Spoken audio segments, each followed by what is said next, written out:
tweet. Retweet this one. There we go. Where'd our page go? Oh, there it is. I wish I could watch Spider-Man again right now. I thought about texting you and just like in a joking way being like, hey, going to see Spider-Man again. Yeah. No show tonight. And I wouldn't blame you one bit.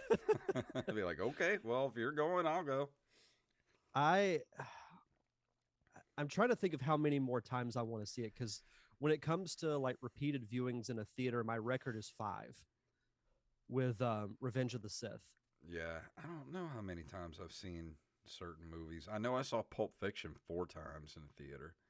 Oh, that's a good one to see multiple times. I think I saw Force Awakens 4 times, so it's I saw tied with Pulp Fiction. But I don't know if I've seen anything more than 4.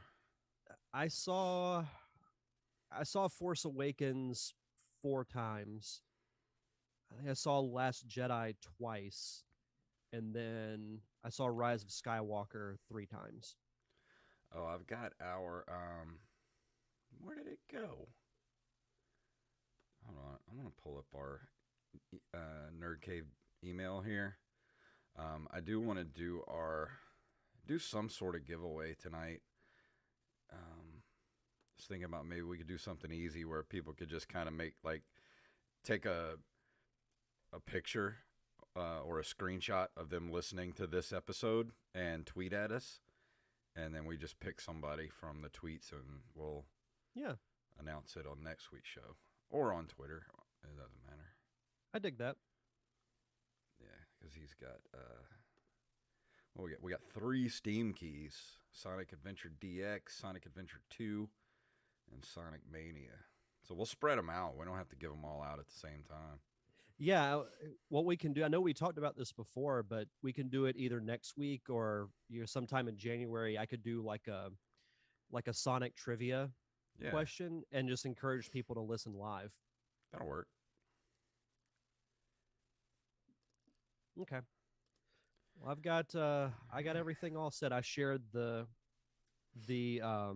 chat link to Facebook. All right, I am good to go too. All my levels are up, and we're good to go.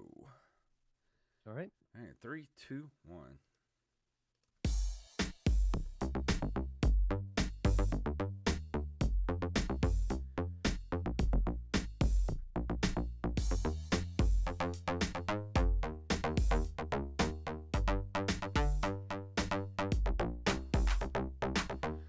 Merry Christmas programs. We are back for another edition of the Nerd Cave Retro Show. My name is Jason Robbins.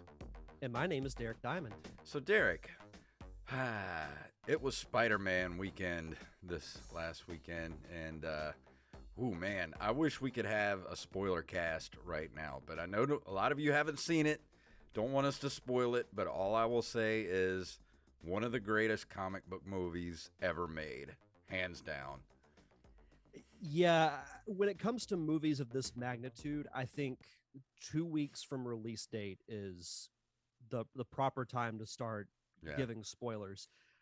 I'll just say this, and I've been saying this for the last couple of weeks. I was just ready for this movie to come out. Yeah.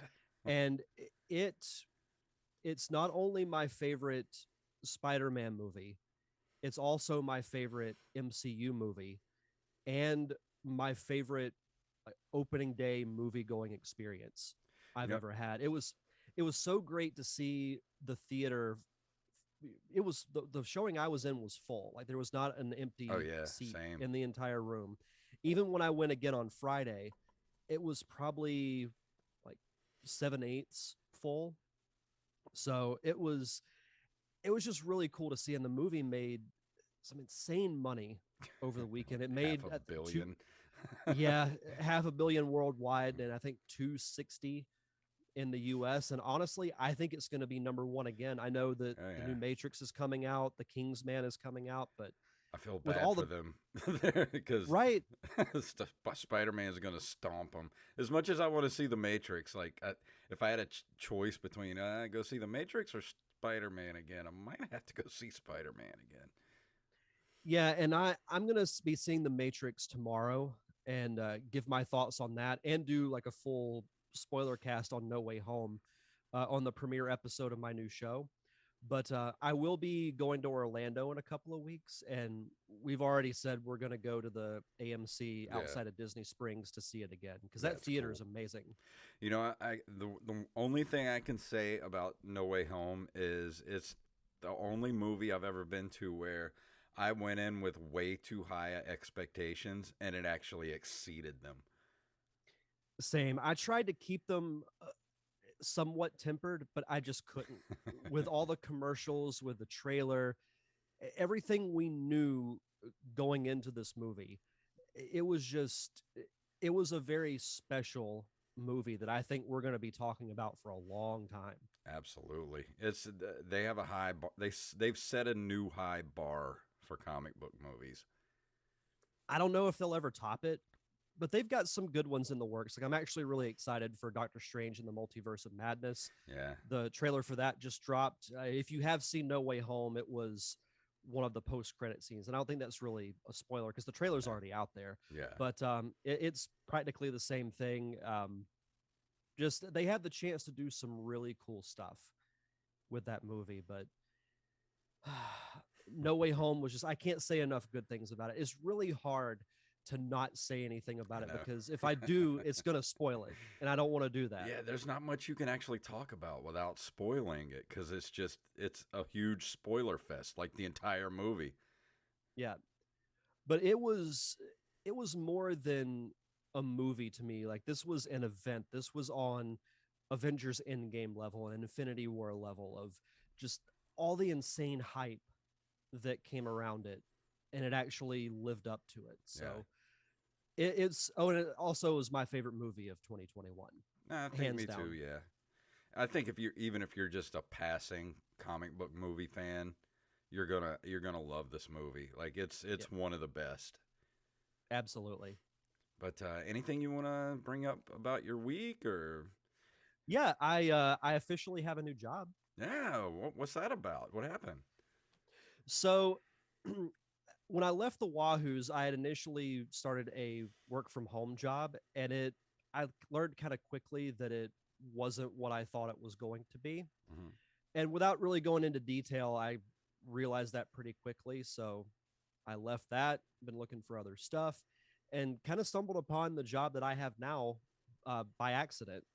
The basically what it is for the Catholic Diocese of Pensacola, Tallahassee, which basically runs all the Catholic churches between Pensacola and Tallahassee. Hmm. My job is communication specialist, so it's a lot of what I did with the Blue Wahoos, but the hours are much more manageable and the pay is considerably better. So, Awesome. did an interview, had a really good feeling about it. Started this past week, but I'll be pretty much going full bore into my job when I start back in January when I get back from Orlando. But got a good feeling about it. When I had my first interview, it seemed like it would be a really good fit. So, That's cool. well, Congratulations. yeah, thanks. No, it's going to be a bit of an adjustment, but I think it'll be good. Yeah. I haven't really done much this week except work. My vacation officially starts Friday, so I'm just trying to get through this week, and it's going by so slow. It will not hurry up for nothing. You get your usual week off for Christmas? Yeah. Okay, I'll cool. be off next week, so we're gonna do our looks like Christmas Vacation won the Patreon poll for this month, so we're gonna record that on Monday evening. We were gonna do it this weekend, but Mr. Wallace Phelps has prior obligations, so we had to push it to Monday. I also have to find a pop culture palette to release on the Patreon too, so I gotta pick an episode, and that'll be coming out this weekend. So you'll be getting that as a Christmas present this weekend if you're a Patreon supporter of the show. And also, I wanted to tell everybody for our show next week. We're not doing a normal episode next week. We're going to do our best of 2021 show. And we're going to be doing our best games we played this year list. And doesn't he? And if you want to send us your lists, we actually got a bunch in already because we posted it on our Discord community page, and everybody started emailing them to us at nerdcaveretro@gmail.com. We're going to read them on the show next week. And if you'd like to send us your list of the best games you played this year, just remember, it doesn't have to be released this year, just something you played this year for the first time. So send us those lists, and we'll read them on the show next week. That's going to be tough to do because, when you get to the end of the year, a lot of people like to do their end of year list. And it can be tough to go back and remember, like, oh, that I did play that this year, or that was released. Because I was thinking of my favorite movies of the year, and I was going back and looking at what came out, and I was like, I could have swore that came out in like 2019. Yeah, no. Well, at least lucky for us too, we can go back and just look at the at what we reviewed for this year. Be like, oh yeah, I forgot about that one. So it's pretty easy for us. At least I think so. There's a couple of games that I've played this year that'll probably be on my list, but with caveats. So we'll get to that next week. So if you'd like to send us your lists, again, that's nerdcaveretro@gmail.com. Send us your lists, and we will read them on the show next week. No, it'll be fun. And also, before I forget, the first week of January, Derek has some prior engagements. So we're going to take the first week of January off to kind of recharge, take a little bit of a holiday, and then we'll be back second Wednesday of January. Yep, we'll hit the ground running for 2022. And crazy thing is, when we get back, it'll only be a few weeks until Pensacon. I know. It's coming up too fast. Yeah. I got to get my hotel. Yeah, we'll have to figure out some logistics for Pensacon, but we got a little time for that. So. Yeah, hopefully, if Omicron doesn't destroy everything. I would be so upset because, man, the guest list for Pensacon this year is so good. It's insane. If you're interested in going to Pensacon, just go look at the pensacon.com website and look at the guest list for this year. It's ridiculous. They just announced Richard Dreyfuss. I know. Like, how? How did that? I don't understand. I don't know, but it was really cool to see it, though. We're going to need a bigger boat. They're going to need a bigger convention center. Yeah, no shit. That's the truth if I've ever heard it. We got some news to get to tonight. Were you ready to get to the news? Let's do it.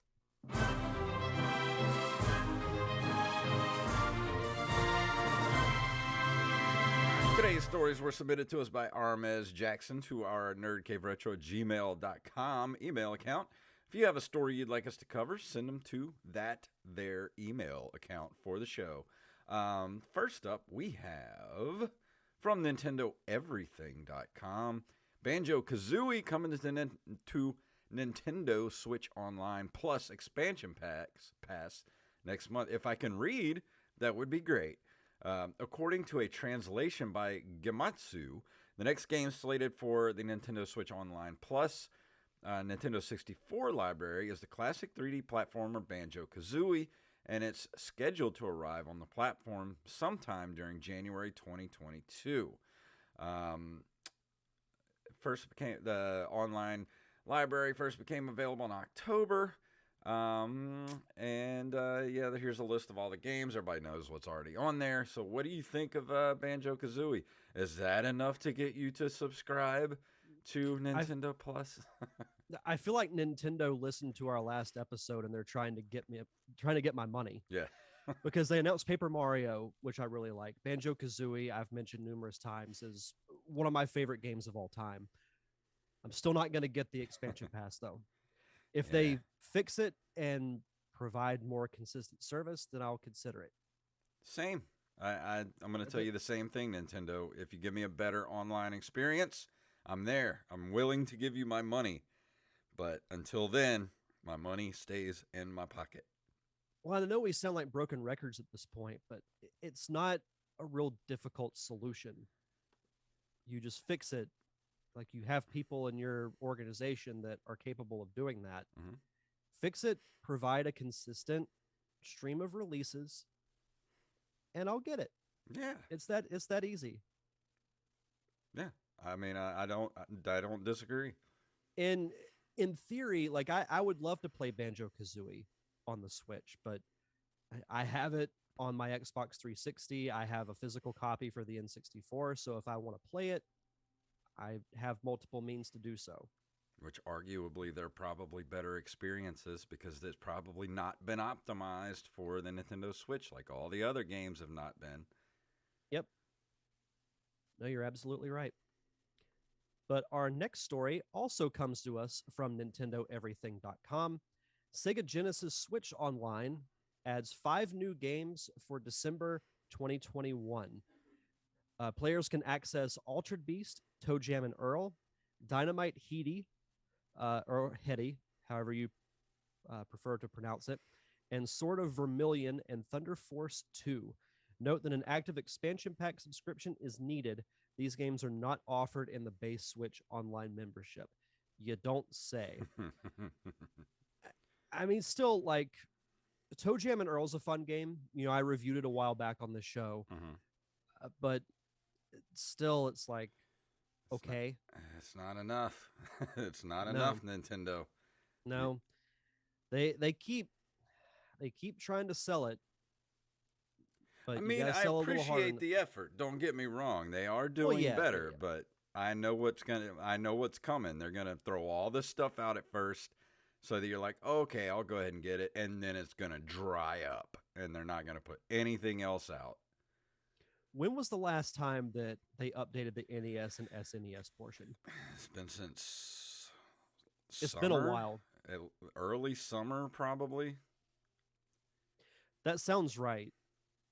Because if I remember right, one of those games was reviewed on an episode that I wasn't on. Yeah. I think I did Prehistoric Man. That's it. And it had already been out for about a month or two at that point. Okay. So I'd say roughly May probably since the last update for NES and Super Nintendo. See, that's inexcusable. Yeah. It's very inexcusable. And then Nintendo's been online saying that if you get a Switch for Christmas, then you need to update it before Christmas Day because their servers aren't going to be able to handle the amount of people that are logging in because of the amount of Switches that are being sold for Christmas. I'm like, that is like, I appreciate it, but unacceptable. Yep. If you had a good store to begin with, it's already hard to log into that damn store when nobody's on because it's a mess. And the thing is, they had a successful virtual console on the Wii. Like that layout and the ease of purchasing games was great. Yeah. What happened? This welcome to Nintendo Bitchcast. Exactly. We just yell at Nintendo for an hour. See, like we're not always pro Nintendo. Like I know this show has been accused of being called Nintendo Cave Retro, but I just think it's funny that we have like all these stories this week of Nintendo releasing stuff for the Switch Online, and we're just like, no, do better. Oh man. And for the next story comes from Collider.com. This is cool. I did not know this was happening. The Amiga 500 Mini's release date announced alongside library of 25 retro games. The A500 Mini, a new compact version of the Amiga 500 home computer, will be released on March 25th, 2022. It's expected to bring along a total of 25 classic Amiga games in its expandable library. The little retro Mini will have the ability to emulate A500, A600, and A1200, and players will be able to save and resume their progress of any game at any time. A huge feature included is that users will be able to add their own games to the library via USB stick through WHD load, so each person can have a library of retro classics tailored to their own personal gaming tastes. It will come with the original 2-button mouse, but this time it will be included with a newly engineered 8-button precision gamepad. Other features included are 720p display, 50 Hz for European buyers and 60 Hz for US buyers, HDMI cable, USB-C power cable, a virtual keyboard, and scaling and CRT filter options to get the best quality possible while still keeping the nostalgic retro experience. And the 25 preloaded Amiga retro games list here, just to name a few, got Alien Breed 3D, Alien Breed Special Edition 92, Battle Chess, Cadaver, California Games, Dragon's Breath, Pinball Dreams, Simon the Sorcerer, Supercars 2, The Chaos Engine, Titus the Fox, Worms the Director's Cut, and Zool, Ninja of the Nth Dimension. This, I think I'm going to have to get this. I'm so down for this. Yeah, this sounds really cool. And plus, you get to add your own games. I know. Like, hello, Nintendo. Hello, Sega. If you'd have gave us a port to be able to put our own games very easily, I mean, you can jailbreak you can mod them. I was about to say. You could have made it a lot easier for us to just put stuff on there. This should just be called the anti-Nintendo episode. Yeah. Don't even include Mario Kart Double Dash in the title. Just call it We Hate Nintendo. But this is so cool because I always wanted an Amiga, and because it was so ridiculously far ahead of its time when this thing came out that I'm blown away by this. I had no idea this was coming, and I want one. Like, this is a definite purchase next year for me. I wonder how much it's going to be. Rampage in the chat room. Rampage. I mean, it's got to say how much it's going to be, but I imagine it's probably going to be around the $100 range. Yeah, which I think would be worth it, especially because, as we said, you can add your own games to it. Yeah, well, not only that, but they actually give you, your HDMI cable and the USB-C power cable. Like the other ones don't even do that, which makes no damn sense. But yeah, I want this. I want this now. Yeah, I do too. And I mean, we only have a couple of more months. It comes out the end of March. This would have been a Christmas present to myself if this was out now. Oh, absolutely. Yeah, and this will give us a whole new slew of games to review. Oh yeah, absolutely. So I'm looking forward to playing this because I never played the Amiga. I mean, it was before my time, but I still would like to try it. Yeah, it's a whole new element of gaming that I haven't experienced yet. So yeah, I'd love it. For our last news story from our favorite website, NintendoLife.com, Commodore 64 games are being teased for Nintendo Switch. The gift that just keeps on giving. But you know what? This is the one that actually made me go, okay, Nintendo, now we're talking.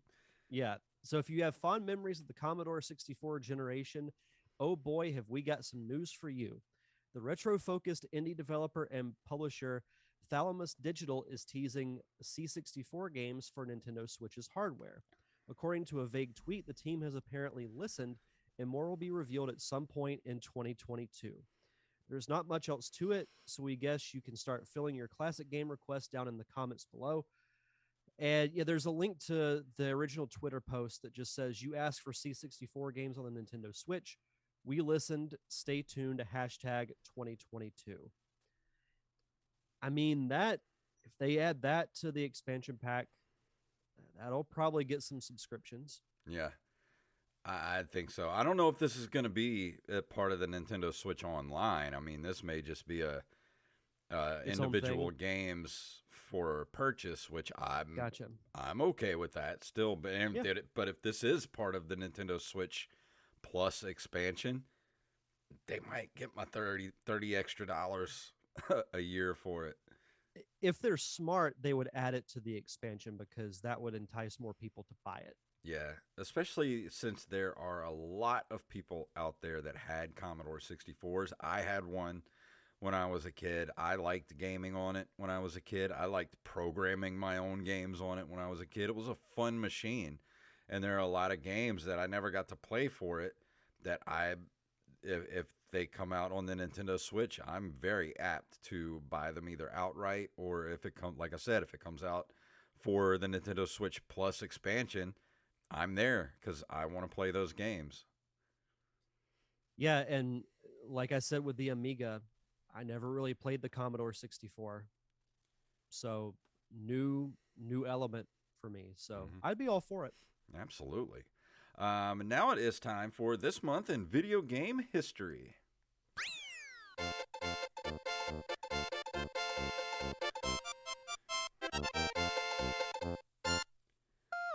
In December of 1980, Nintendo releases Radar Scope, featuring a pseudo 3D third person perspective. Later, 2,000 out of the 3,000 manufactured machines are converted to Donkey Kong. Did you ever get to play Radar Scope back in the day? I don't think I've ever even seen a real Radar Scope machine. I did not actually. The screenshot on the Wikipedia page, like it just screams classic arcade. Yeah.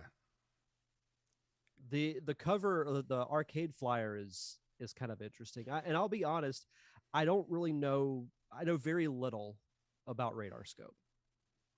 I don't know too much about it. I know it's basically like a Galaga clone.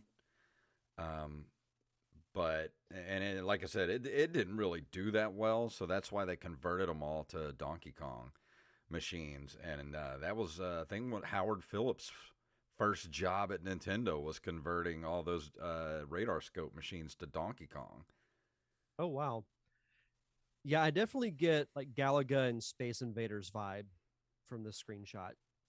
I wonder how much Interesting that a it didn't. an original Radar Scope uh, uh, cabinet goes for these days. Oh, there's no telling. It's got to be worth a lot though, or at I'm least you would think. sure. On December 7th of 1984, Night Lore by Ultimate Play the Game is released for the ZX Spectrum.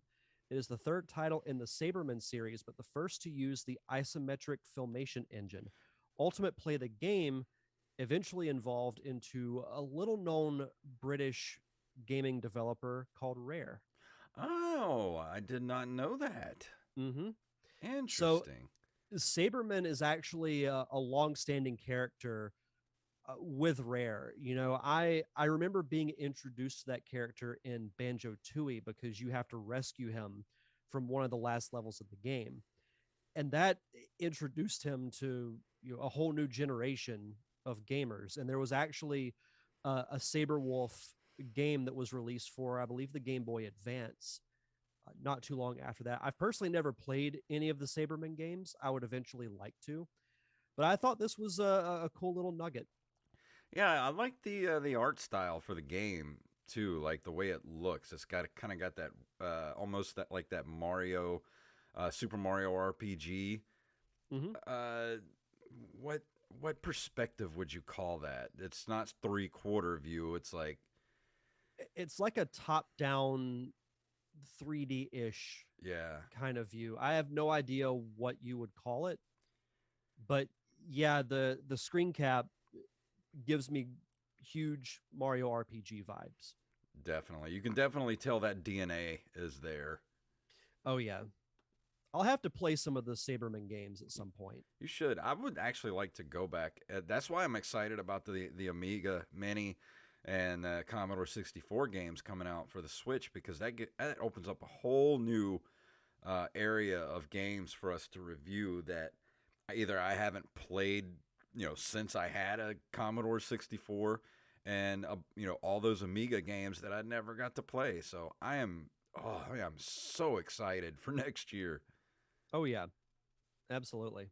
Let's see, December 22nd of 1989, Konami releases Castlevania 3 Dracula's Curse, third and final game for the series for the SNES. I reviewed this game a while back, and while it's still up there as one of those games that I love, it still falls just a little bit under the original Castlevania for me as far as the NES games because there's a lot of stair climbing in that game. Too many stairs. Way too many I, stairs in that game. I remember you mentioning that. I do It's like the whole branching paths and all that kind of stuff. Like it was starting to get the DNA of the Metroidvania type of stuff they would go to later. it's interesting to me that this game was released in Japan and in Europe in December. Mhm. So what better way to celebrate the holiday season than playing Yeah. Castlevania? Nothing says happy holidays like, murdering Dracula. Right. And it introduced, different being able to do multiple characters too, like Alucard. Like that dude is one of the greatest characters ever made for, the horror video game genre. I wish they would do a new Castlevania game just with Alucard because I love that character. I think that'd actually be really cool. I would love that. I wish they would Get do another Castlevania spin-off series just with Alucard. get on it, Nintendo. Yeah, come on, Nintendo. Netflix, get on it too. Like, Exactly. make me a new anime. Yes. December 12th of 1991, Sega releases the Mega CD in Japan, which is also known as the Sega CD in the United States. One of Sega's ill-fated attachments to the Genesis that, it had one good game, Sonic CD, which is very highly regarded in the Sonic community and Oh, Sonic come on, man. fandom. You didn't like Sewer Shark? What is that? We should review Sewer Shark if we can find can you emulate Sewer Shark, or is there I, another version you can get? I don't know, but that should absolutely be a dual review. I would that love that. that sounds fun. I would actually Yeah, do that. yeah, exactly. I still But yeah, remember playing that. I was in 12th grade, and my buddy Danny he was the only person I knew that had a Sega Genesis, and he had the Sega CD, and we played Sewer Shark all weekend. That weekend that he got it, and I remember liking it, but man, looking back on it now, that game is rough. I'm gonna look up some info on it. Oh, we Let's had see. Night Trap. I mean, I already did that one for the Switch, but that Yeah. was originally a Sega CD game. Oh, what the hell is this game? What? Sewer Shark. You've never played Sewer Shark? Oh, I have not. I've never heard of it until just now. Oh, dude. Okay, I'm gonna have to watch some gameplay of this It's at some bad. point. It's exactly what it says. You're a pilot and you're in the sewers killing things, but you're like in this sewer shark plane thing. It's Well, hard to explain. I see like a graphic of a pilot, Yeah. like he's talking to you through a mouthpiece. It makes me think of Randy Quaid's character from Independence Day. Yeah, it's a lot of that. It's a lot of the full motion video, but so pixelated. It's so bad, but I had so much fun at the time. Does he yell, "Hello, boys, I'm back"? I wish. Yeah, you makes me want to watch that movie. Oh, it's such a fun summer blockbuster movie. I You know, love Independence you know Day. what I watched not too long ago that still holds up, that's still great, is Mars Attacks. Oh, I haven't watched Mars Attacks in a long time. It's on Netflix. That movie's so good. It reminds me of working at the movie theater when I was a kid back in the 90s. Because when I first started working at the movie theater, that movie just came out. I'm trying to remember the last time I watched it. Like, I honestly can't remember. I'm going to say it's probably been well over 20 years since I've seen it last. I'll have to rectify that next week. I got a lot of movies to catch up on. Yeah. Let's see. Coming up on the end here, we got December 4th of 1992. Mega Man 5 is released in Japan, and on December 15th is released in the U.S. Crazy that it was released in the U.S. just a short time after its Japan release. Normally, you have to wait a year, maybe a little less than that. Yeah, they always had weird release dates back then. It was always so weird how everything would be released in Japan and then not come out in America till like a year or two later. Then poor Europe, they got stuff like 8 years later. They're still waiting on N64 games. Yeah. I never understood that, and I remember that in the heyday of especially like the Super Nintendo and Genesis era, that I'd look at Electronic Gaming Monthly or any other video game magazine I could get my hands on. It would say, "Oh, it's already out in Japan. Here's some photos of it. You can look forward to it in the U.S." Oh, that's next right, Christmas. Rampage. During Sewer Shark, you're an exterminator in the sewers. That's what you're doing. I have to watch some gameplay of this. This is going to be our next horrible game that we review, but I think Yeah. we're going to have a lot of fun doing it. I think so too. Yeah. It's interesting because Mega Man, it seems like all the Mega Man games, or most of them, come out in December. So it's Yeah. almost like a tradition. Yeah. And it's a good I dig good it. time for Mega Man games to come out, right before Yeah. Christmas. Yeah, and you notice, longtime listeners that know we've been doing this for a long time, it seems like the best games come out November and December, Mm-hmm. and you get a few big ones during the summer. Yeah. But you can definitely tell that holiday push for games. Oh, yeah. But to close us out for this month in video game history, on December 3rd of 2001, and I can't believe this game is 20 years old, Acclaim releases Legends of Wrestling, and it was released for multiple platforms. It came out first on the PlayStation 2, and then was released a year later for the GameCube and the Xbox. I never played this game, but I know it was very popular because of just its roster alone. Like, you look Yeah. at the cover and you see Hulk Hogan, Bret Hart, the Road Warriors, Jerry the King Lawler, Rob Van Dam, Terry Funk. Great lineup for a non WWE wrestling game. Yeah, I remember playing this back then, and it was really, I thought it was fun just getting to play all those old wrestlers. I mean, even back then, like 2001, a lot of these guys were already, to the point of retiring or already had retired. So you're talking about like Jimmy Superfly Snuka and dudes like that you get to play in this game. It was awesome. I wish they would do something like this now. Being able to play a wrestler from now all the way back to like the 70s, That would be, if WWE would allow it, that would be the biggest wrestling game ever made. Yeah, I don't think they would, there's so many, like, Yeah. Like that would just be a nightmare to try and get all those likenesses and all that stuff.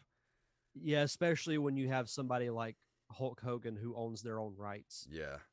And then you have He's going to want companies and everything. He's going to want to be like right square in front of the cover like he is on this one. Oh yeah. He's right dead center. I should play this game and maybe review it around WrestleMania time. That's not bad. Yeah. Yeah, because I've never played it. Heard about it a lot, but never played it. Yeah. But that closes us out for this month in video game history. And before we go into the review tonight, Derek has shout-outs. As always, we'd like to shout out our awesome patrons over at patreon.com/nerdcaveretro. We want to shout out the fact checker to the fact checker, Mr. Tyler Watson, Axblade07, Daniel Salmon, Armez Jackson, Hand Solo, Carlos Longoria, a.k.a. Rampage, Staff Sergeant Sketch, the Emerald Coast fact checker, Brandon Rutledge, Gus and Penny, Matthew Salmon, Joey Image, Ron Johnson, Mixmaster, and Mr. B-Rez Coffee himself, Mike Eveland. Thank you all so much for your continued contributions and keeping the lights on here at the Nerd Cave Retro Show. And if you're a Patreon subscriber, you get to vote on our monthly commentary track, which it looks like for this month, we'll be doing the iconic Christmas film National Lampoon's Christmas Vacation, which I cannot wait for. I haven't watched it this year yet because I had a feeling it was going to win the poll. So I'm saving it for that. I watched it a few weeks ago, but I mean, I can watch that movie multiple times. Yeah. So Yeah, it's one of the most iconic Christmas movies of all time. So I can't wait to watch that. But if you want to vote on our monthly commentary track polls, or if you want to decide what we review, every now and then we post a poll asking you, the Patreon subscribers, what you would like us to review. So if you want to be a part of that, just head on over to patreon.com/nerdcaveretro. And for new patrons, send us your social media info, whether that's Twitter, Facebook, or Instagram, so we can give you a proper shout out. And tonight, Derek is talking about...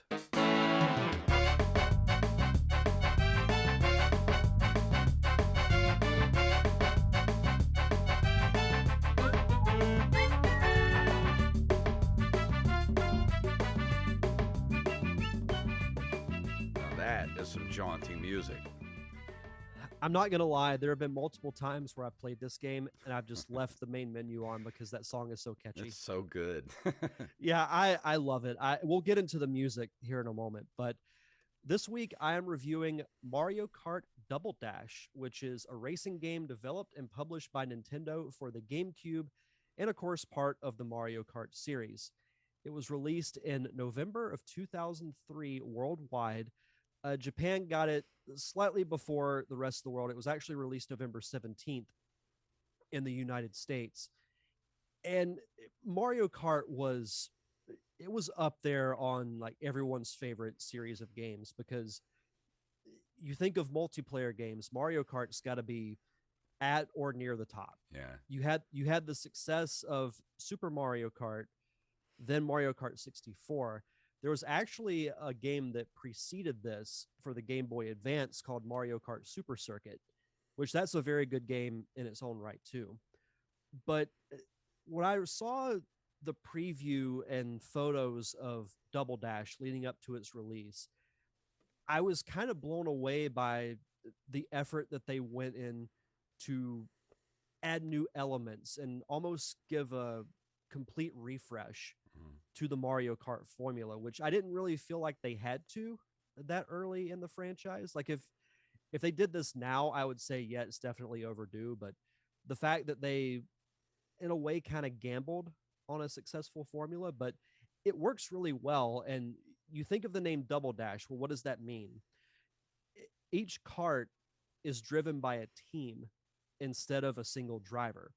So one character drives the cart, and then the other is on the back, and they either throw the items over the cart or drop them behind you.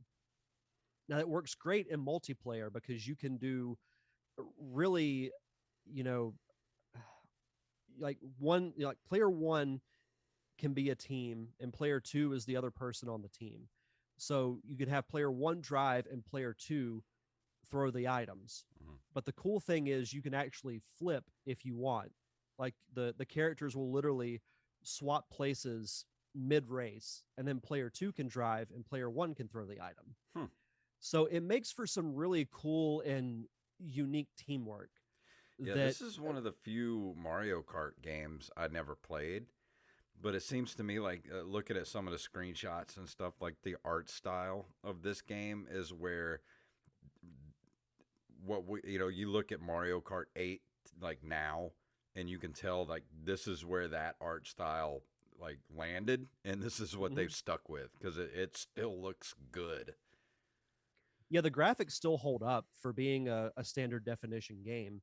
And yeah, you look at how the characters look now, a lot of that started with this game and other Mario games of that era. But there's so many cool things about this game that I don't entirely know where to start, so I'm just going to start naming them. I mentioned the teamwork with having a team of two on each cart, and you can mix players up, but there are specific teams, like obviously Mario and Luigi being the Mario brothers are on a team. Princess Peach and Daisy are on a team. Diddy and Donkey Kong, you have Bowser and Bowser Jr. There are two teams that you can unlock at some points in the game. You have Toad and Toadette, and then you have King Boo from Luigi's Mansion and Petey Piranha from Mario Sunshine. The other cool thing that they've added are specialty items. Like you have your classics like your Koopa Shell, your Banana Peel, but you get team specific items. So say you're playing as Mario and Luigi, you can get their specialty item, which is a fireball, and you can throw, I think it's a row of 3 fireballs behind you. You also get, what are some other ones? I'm trying to remember. I think there's a list actually down here. I'll look out real quick. Okay. So with Yoshi and Birdo, which is another cool team, you can throw their eggs. So if you're playing as Yoshi, you throw a green egg, Birdo pink egg. They also act as kind of a homing target. With Baby Mario and Luigi, you get a chain chomp, That's which cool. basically, Yeah, so basically it just makes you speed up like crazy. The only problem is you can't really control it that well. So once you hit that button, it's pretty much in charge until it disappears. Yeah. With Koopa and Paratroopa, you get the triple shells, so you can have them spin around you as a shield, Hmm. or you can throw one and save the other two for later, or if you just want to throw all three at the same time, you can do that. Donkey and Diddy Kong have giant bananas. Yeah, the giant banana peel. My my personal favorite though is from Wario and Waluigi, and that's the Bomb. Yeah. It can really wreak havoc if you know how to use it.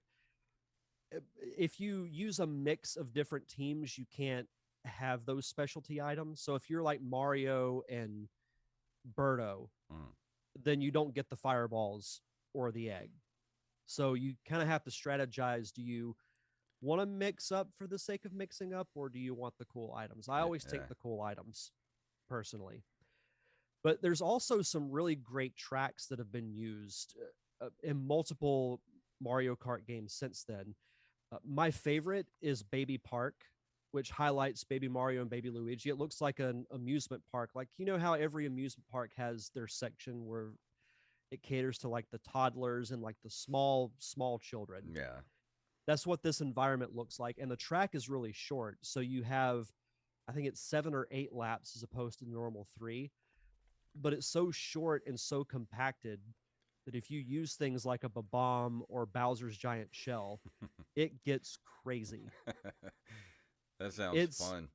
it's great. And you have other ones like Bowser's Castle; those are always fun. Yeah. You have the Mushroom City where you can find several different like hidden routes that you can use as shortcuts. There's so many great ones. There's of course Rainbow Road, which is the thorn in everyone's side. Yeah. If you play Mario Kart, I always like Rainbow Road. Like it's difficult, but it's like any other track. Once you master it, Yeah. you Rainbow Road is crazy in Mario Kart 8, yes, especially when you get up to like the 150cc class and everything. Like it just gets nuts. I call that track Mario Kart on acid. Yeah. But outside of those things, it's really a typical Mario Kart type game. Like the formula is the same. You drive 3 laps around most courses. You have your mushroom, flower, star cup. Once you do those, you get the special cup to have the more difficult tracks that ends with Rainbow Road. But I think also the fact that you have the team aspect adds a whole new element of replayability. And the fact that you have these special items that you can only use with certain characters, it makes you want to go through one cup as, say, Mario and Luigi. Then the next one you want to try out maybe Yoshi and Birdo or Donkey and Diddy Kong. Seems to me that should be a game mode that they should bring back for you because you know they're going to make Mario Kart 9. Why don't you Mm-hmm. make that a game mode where people can co-op on this, playing on the same vehicle? I'll be honest, I'm shocked that they haven't gone back to the Double Dash well. Like, this game is almost 20 years old, Yeah. but there hasn't been any other Mario Kart game like it. And that's why like it stands out as one of my personal favorites. The original is up there due to the sentimental reasons. I like Mario Kart 8.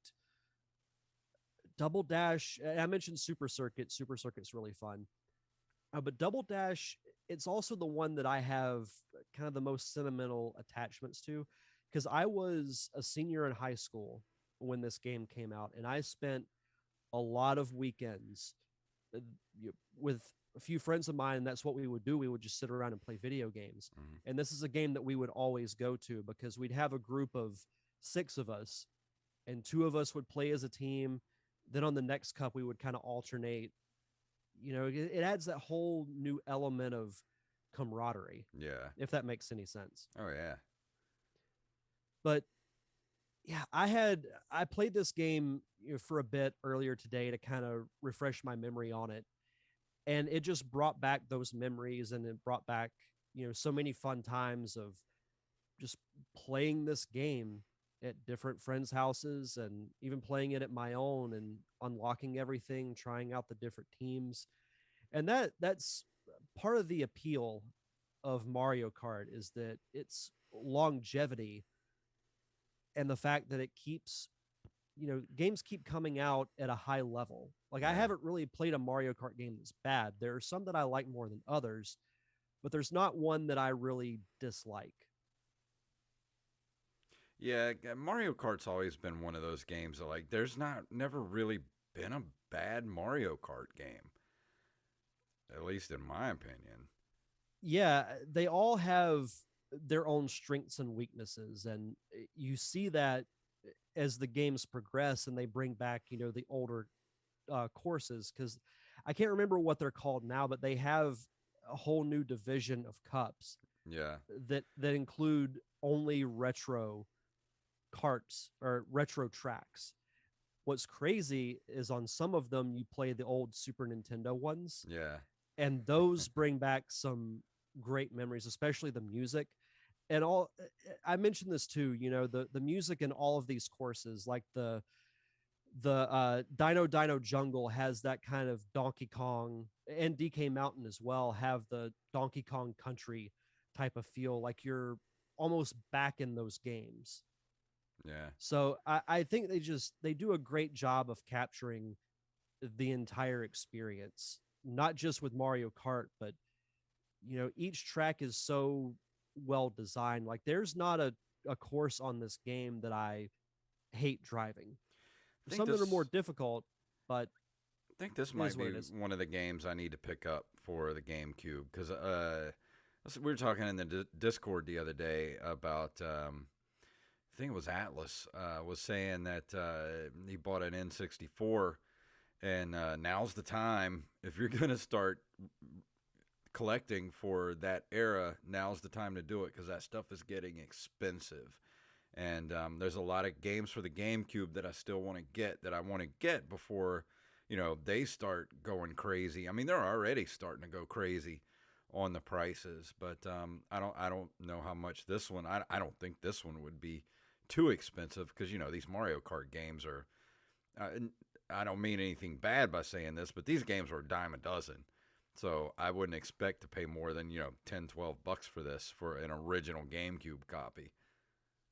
Yeah, definitely get on the ball now if you want to start collecting GameCube stuff, because we saw it with the other consoles. It's going to happen again with the GameCube. Yeah, it's coming. So if you're into those consoles, now's the time. Better do it before they hit. They're already about $150 for a complete N64. So they're getting up And there. and if you're a collector of GameCube games, I would definitely add this to your collection, because not only is it a fun game, but it's pretty important in the fact that it's the second best-selling Nintendo GameCube game that they published. Wow. Only the only game that beat it was Super Smash Brothers Melee, Huh. which makes sense because that's what most people love about video games is the multiplayer aspect. And you throw in the iconic name of Mario Kart, like we talk about sometimes. The brand name is what sells, Yeah. because that name is associated with reliability, with consistency. And we were complaining pretty hard about Nintendo earlier in the show. Something that they don't miss on is Mario Kart. Yeah. That game is so unbelievably good. Like I haven't played in a while, but man, for a while there, I was playing a lot online and just playing against people around the world. And there's just, I've never had a bad time playing that game. It's because it's a level playing field, whether you've been playing it for years or if you're just starting. You're like there's no level of skill that's going to get you in first place. It's a lot of luck and like be getting lucky, Yeah, because you could be in first place the whole race and then somebody, you get hit with that freaking shell, man, like that blue shell. 10 feet from the finish line, and next thing you know you're in 12th place and you're like, what happened? That's happened to me before, and I did not take it very Yeah. well. It's rage inducing, but it's a good rage. One, it kind of stimulates like friendly competition. Like I Yeah. was mentioned, playing it with friends. Like that's what we would do during the week is we would kind of alternate between Mario Kart, Smash Brothers, and Halo.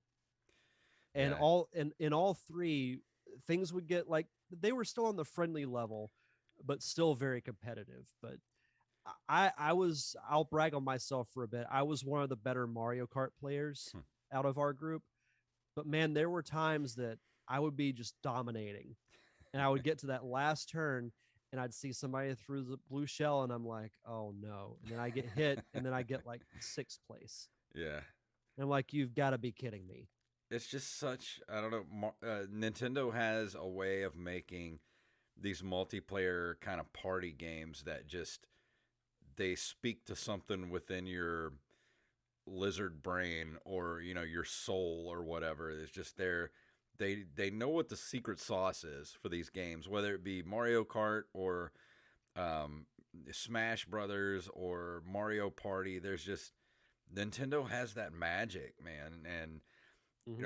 I like I said, I really wish that they would, if they, when they put out Mario Kart 9, I would love to see them add this game mode back to it because I never got to play it. I skipped over this one. I never played this one. I played the Super Nintendo original Mario Kart, the Mario Kart 64. And I didn't play Mario Kart again until the Wii. Yeah, it's again, I don't understand why they don't go back to this type of gameplay because it was so unique and you can do so much more with it now Yeah, that I think you would bring in your fans who maybe haven't played Mario Kart in a while. yeah. If you that you maybe have fond memories of Double Dash like I do, and they see, oh, this type of gameplay is back. I want to get that. Yeah, because you could play online with a friend and coordinate. Like you could have whoever's in the back throw. You could be driving and whoever's behind you throwing the weapons. They could be looking back behind you and let you know what's coming, where to dodge, and what. Like there's so many different things you could do with this play mode. Like please, Nintendo, if you're listening, which you're not, but if you are, please add this mode back in. I think it would be a blast. So, kind of going back to the success of Double Dash, it sold more than 3.8 million copies Whoa. in the US and more than 802,000 in Japan. And it sold 7 million copies worldwide, which makes it the second best selling GameCube game of all time, only behind Super Smash Bros. Melee. And as far as the reception of it, it was met with generally positive reviews, and I don't see how it wouldn't be. And Nintendo Power gave the game a perfect score and said the graphics were 3D perfection, and the controls and game mechanics rival those of any GameCube racing game. It also received a perfect score from GamePro, who commented that the gameplay remains fast and furious. Electronic Gaming Monthly gave it 9.8, Game Informer 9.2, GameSpot 7.9. I don't know why they did that. Games Radar Plus 4 out of 5 stars, Game Zone 9.7. IGN gave it a 7.9, Ugh. which is crazy. There is one little drawback that I'll say before I give my number score for this game. Going back and playing it, and I completely forgot about this. There's one very annoying aspect. That is the voice acting. Mm. You know how like Mario will make his little sounds, Luigi makes his. They do them constantly, and it gets annoying Yeah, and old really I'm fast. sure. But if you can tolerate that, it's a great game. Great. So I I would give this I like this game a lot. As I mentioned at the start of this review, it it helped reinvent and add a new layer to a formula that I thought at the time didn't really need it, but the gamble paid off and it made probably my favorite Mario Kart game. Like Mario Kart 8's really good. I really like the one for the Wii, but between the gameplay, the specialty weapons, the great courses, and the great memories of playing with friends, I would give this, I would say, an 8.5. It's not bad. So if you're a GameCube collector, you gotta have it in your collection. Yeah, I think I might go after Christmas next week and go to the retro shop and see if I can pick up a copy. You'd love it. I think you would really like it. So I highly recommend it. Very, very good game. Awesome. So that wraps up our review for this week. And next week, of course, we're doing our best of. And I have to say, Derek and I were given some codes a few weeks ago by one Mr. I Am the Rampage, who has joined us in the chat room tonight. We have some Steam keys to give away of some Sonic games. We have 3 keys to give away: Sonic Adventure DX, Sonic Adventure 2, and Sonic Mania. So I think for the first giveaway, what we're going to do is I want you guys out there listening to this episode. Me and Derek talked about this. We agreed it's a good thing to do. Take a screenshot or a shot of you actually listening to this episode, this very episode, episode 255, and tweet the picture at Nerd Cave Retro on Twitter, and we will pick a winner on next week's episode. So I think that's a good way to do it. And then next week's episode, since everybody's going to be on vacation next week, be here live, and next week at 8 p.m. Central Standard Time, twitch.tv/jfunktastic, and we'll give away another code in the chat room live next week. But you got to be present to win it.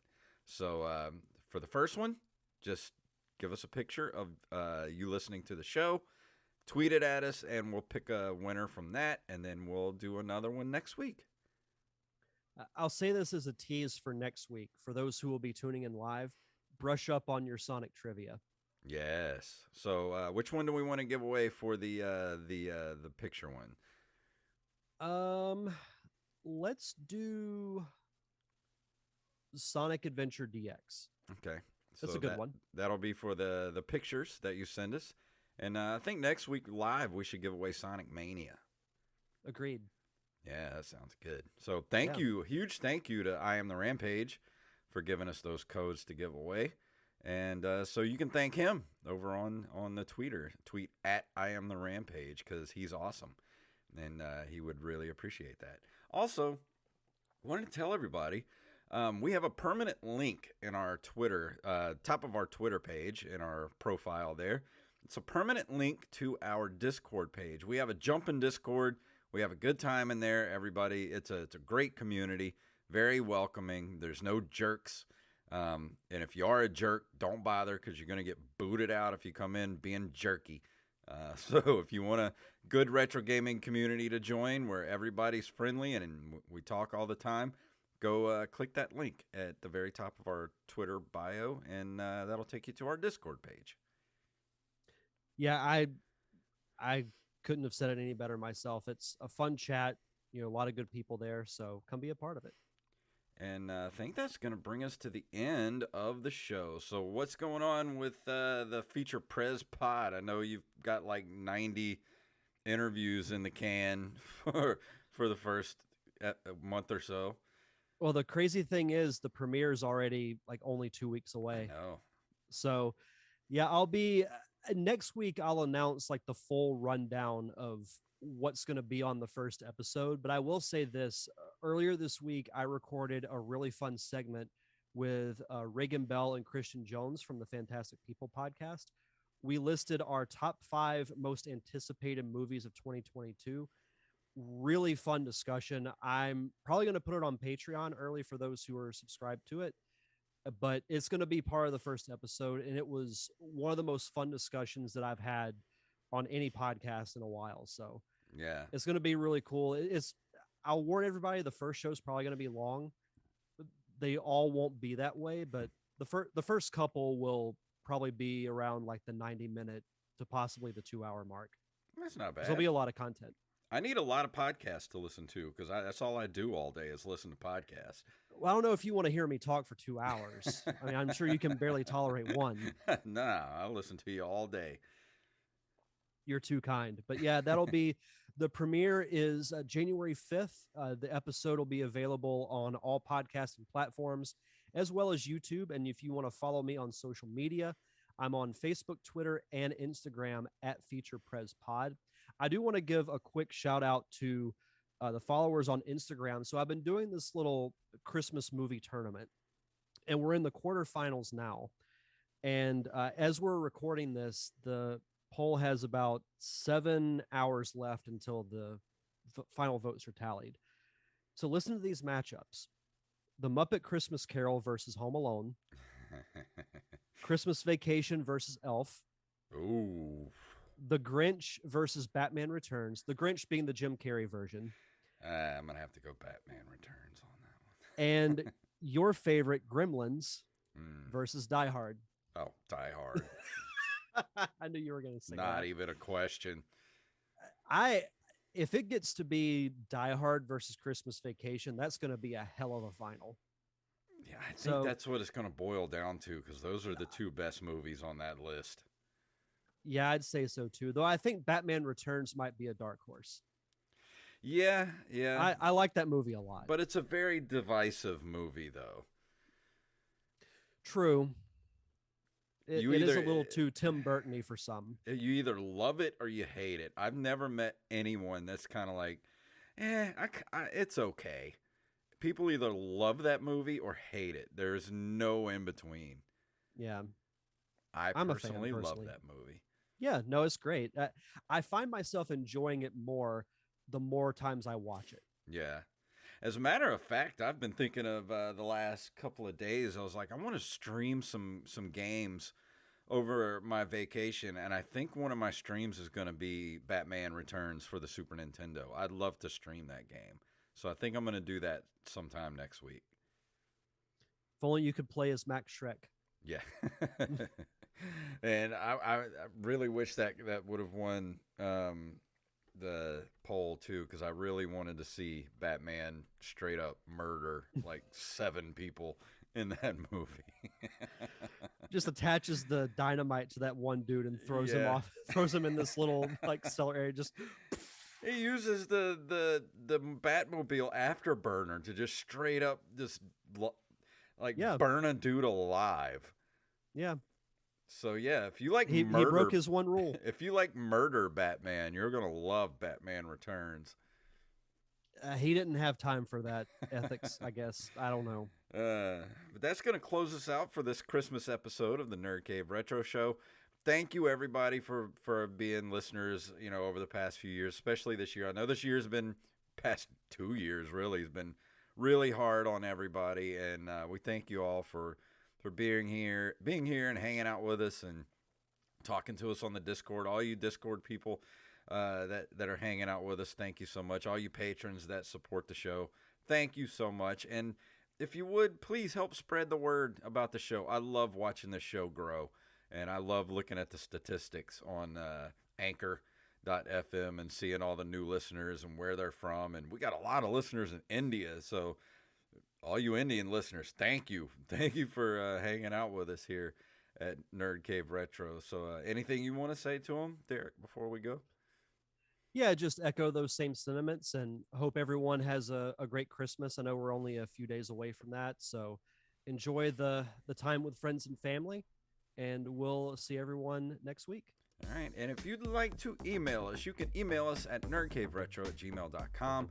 We're on Facebook at facebook.com/nerdcaveretro, Instagram and Twitter at nerdcaveretro, and individually at jfunktastic and at Derek_Diamond.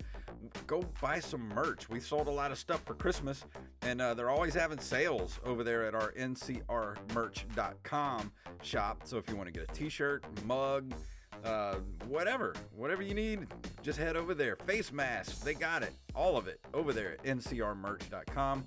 Also Patreon at patreon.com/nerdcaveretro, where you can help us keep the lights on and help us keep doing those commentary tracks every single month. If you can't do that, please leave us a review, especially on Spotify. You can leave reviews and thumbs up, I think, on Spotify now. So Derek, please tell them what it's all about. May the way of the hero lead to the Triforce. Yes. love the Power Glove. It's so bad. I know you didn't hear that, but I got a new clip for the very end of the show, and it's I love the Power Glove. It's so bad. Yes. Yes, that makes me so happy. I had to capture that. I love everything about it. Yes. Thanks for hanging out, Rampage. I was kind of hoping everybody else would be able to be here tonight, but I know it's busy for the holidays and everything. So hopefully everybody will be here next week. Yeah, help wrap up 2021. Absolutely. Well, we're going to go ahead and get out of here. And like I said, I'm going to stream sometime, maybe Sunday, but definitely next week. And I'm going to be streaming some retro games. So hang out with me and keep an eye out on my Twitter, and I'll let you know when I'm going live. So we will see you guys next week.